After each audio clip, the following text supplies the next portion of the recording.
Hello, my name is Nicholas Scarrett, and this is Physics Lab 3. In this lab, we're going to be estimating the size of a black hole by studying the motion of a star.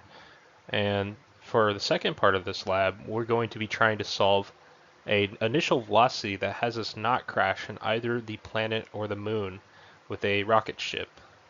And both of these, we're going to be using GlowScript as our computational models. So some basic fundamental principles of this lab is going to be Newton's first and second law. Newton's second law in particular is going to help us find the parallel and perpendicular components of the net force, as well as for finding velocity update and position update. And fundamental principles part 2, we can solve a parallel and perpendicular force by using Newton's second law. And parallel components refer to acceleration and deceleration of net force, while perpendicular can represent the direction in which the object is motioning, or centrifugal motion if it was in a spherical or elliptical motion. And of course, the main force in both of these computational models is going to be gravity. So this is our gravity formula right here.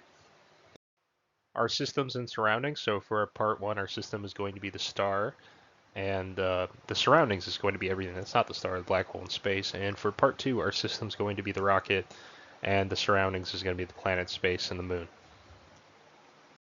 Here is the code for the GlowScript part 1, where we're calculating the mass of the black hole. So to start with, we plug in our gravitational constant, our mass of the star, and then the amount of time inside of day in seconds. So, and then following these lines, we are setting the initial momentum, which is the velocity initial times the mass, and then the velocity final times the mass to find the momentum final. We find the difference between those two, and then we divide that over the difference of the time to find our F net. And then so we find the p hat directional vector, then we find the magnitude of F net, multiply that by p hat to find the parallel component of F net, then subtract the parallel component to find the other component, which is the perpendicular component. Then using algebra, we can rearrange the gravitational equation to solve for the black hole. Here is what that looks like, and we found our mass right here of the black hole. This disgustingly large number by averaging out an Excel sheet of all the values produced by this loop. And then FNet parallel is equal to that, perp is equal to that, and FNet is equal to the FNet parallel, which is interesting. Now here's a GlowScript part 2, the avoid the collision problem. We plug in all the constants we found, which were given, and then we can see that the initial velocity that I guesstimated to find this was going to be 20,000 to 30,000 in the y component.